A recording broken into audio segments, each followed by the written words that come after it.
Good morning students. आज का जो टॉपिक होगा वो होगा क्लास 10th के लिए और हम कोऑर्डिनेट ज्योमेट्री का जो चैप्टर है वो कर रहे हैं। अब तक हमने इस चैप्टर के अंदर एक्सरसाइज 7.2 तक कंप्लीट कर लिया है और एक्सरसाइज 7.2 तक हमने बेसिक कॉन्सेप्ट के अंदर हमने डिस्टेंस फार्मूला और section formula for internal division and external division और मिड पॉइंट फार्मूला भी हमने बड़े अच्छे से समझा है।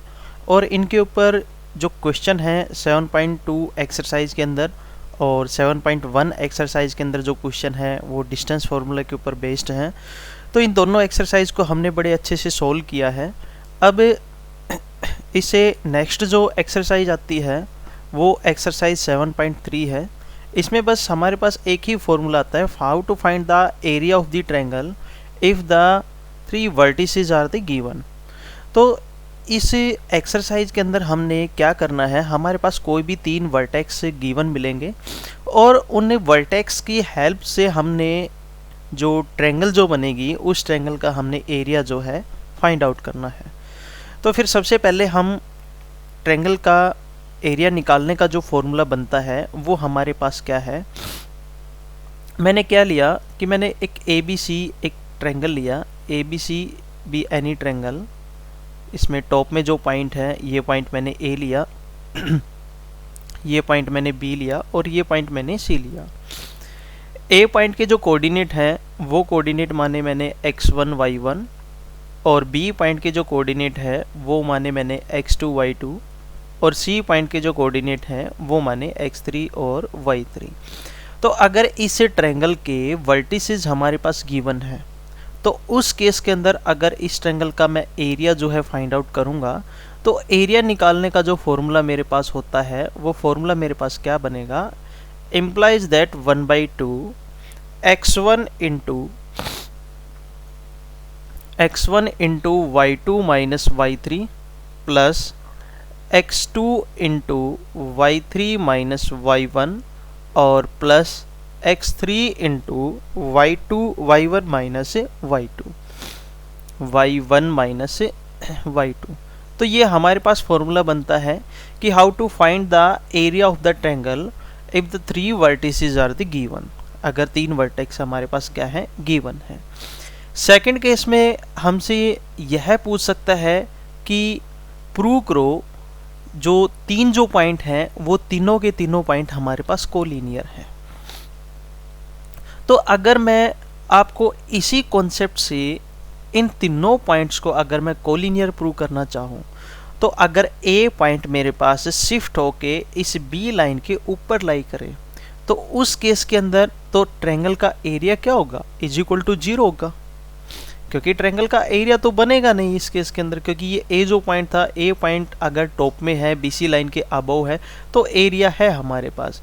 अगर ये A पॉइंट मैं इस BC लाइन के ऊपर ले आऊँगा तो उस केस के अंदर ये तो एक स्ट्रेट लाइन बनेगी, ट्रायंगल तो हमारे पास बनेगी नहीं।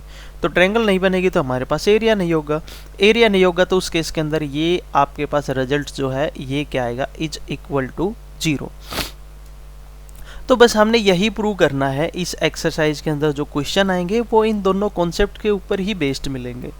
फर्स्ट केस के अंदर हमने ये प्रूव करना है कि ट्रायंगल का एरिया हमने फाइंड आउट करना है if the 3 vertices are the given. Secondly वो ये पूछ सकता है कि प्रूव करो आपके पास ये 3 जो पॉइंट हैं ABC ये तीनों जो पॉइंट हैं इन तीनों पॉइंट के वर्टिसेस हमारे पास गिवन है और ये तीनों पॉइंट कोलिनियर होंगे। अगर ये कोलिनियर होंगे तो उस केस के अंदर ये जो रिजल्ट होगा ये रिजल्ट हमारा इज इक्वल टू 0 के बराबर आना चाहिए। अगर नहीं है तो नॉट कोलिनियर, अगर इज इक्वल टू 0 है तो उस केस में हम क्या बोलेंगे, ये कोलिनियर है। तो बच्चों इस एक्सरसाइज का सबसे पहले मैं क्वेश्चन नंबर फर्स्ट लेता हूँ। क्वेश्चन नंबर फर्स्ट हमारे पास क्या दे रखा है, फर्स्ट के 2 पार्ट हैं उसमें से मैं एक ही पार्ट लूँगा, मैंने फर्स्ट पार्ट ही लिया। क्वेश्चन नंबर फर्स्ट का फर्स्ट पार्ट है find the area of the triangle, find the area of the triangle, area of the triangle, find the area of the triangle whose vertices are जिसके vertices क्या है, vertices दे रखे हैं 2 3 और -1 0 और last है 2 माइनस 4।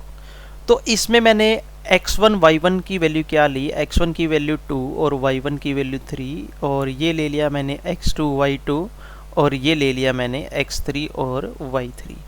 तो अब ये जो फॉर्मूला है, इस फॉर्मूले के अंदर मैं ये सारी वैल्यू जो है पुट कर दूंगा।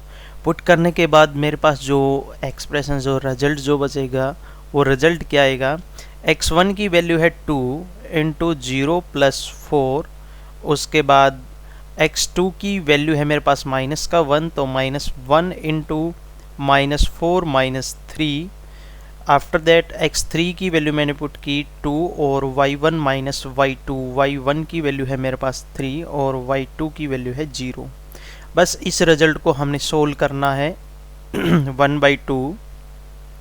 इसको सोल्व करेंगे तो आपके पास 4 2 जा 8 और -4 -3 -7 और -1 के साथ मल्टीप्लाई करवाएंगे तो प्लस का 7 और ये बचेगा प्लस का 6। तो लास्ट में रिजल्ट कितना बचा, 21 डिवाइडेड बाई 2 स्क्वायर यूनिट्स। ये हमारे पास क्या आ गया, जो ट्रायंगल के जो 3 वर्टिसेस हमारे पास जो गिवन थे, उन वर्टिसेस से हमारे पास जो ट्रायंगल जो बनती है, उस ट्रायंगल का क्या है हमारे पास ये एरिया है। इसके बाद क्वेश्चन नंबर सेकंड है। क्वेश्चन नंबर सेकंड जो मैंने आपको बताया उसी टाइप से है। In each of the following find the value of के। क्वेश्चन नंबर सेकंड है बच्चों, ये सेकंड का भी मैंने फर्स्ट पार्ट ही लिया। ये दे रखा है in each of the following, in each of the following, in each of the following find the value of k, find the value of k, value of k for which of the points are collinear, for which of the points are, which of the points are collinear, points are collinear। तो इसके अंदर क्या है, हमारे पास 3 point हैं, 3 vertices हमारे पास given है, जिसमें से फर्स्ट है 7 - 2 और सेकंड है 5, 1 और लास्ट है 3, k। ये कहता है तीनों के तीनों पॉइंट कोलिनियर हैं। अगर ये तीनों पॉइंट कोलिनियर है तो area of the triangle is equal to 0। जो हमने फॉर्मूला लिखा था वो इज इक्वल टू 0 होगा। और फॉर्मूला हमारे पास क्या था, फॉर्मूला था हमारे पास, यहाँ पर पहले मैंने इसको डिनोट कर दिया, ये x1 y1 की वैल्यू है, ये x2 y2 की वैल्यू है और ये x3 और y3 की वैल्यू है। मेरे पास जो फॉर्मूला था वो फॉर्मूला क्या था, ट्रायंगल का एरिया निकालने का, वो था 1/2 x1 into y2 minus y3 plus x2 into y3 minus y1 plus x3 into y1 minus y2 is equal to 0, क्योंकि कोलिनियर है। अब 1/2 को राइट हैंड साइड लेके आएंगे तो डिवाइड में हो जाएगा, 0/समथिंग कुछ भी हो इज इक्वल टू 0 होता है। तो रिजल्ट के अंदर यहाँ से 1/2 क्या हो जाएगा, रिमूव। हमारे पास ओनली ऑन ये एक्सप्रेशन बचेगी।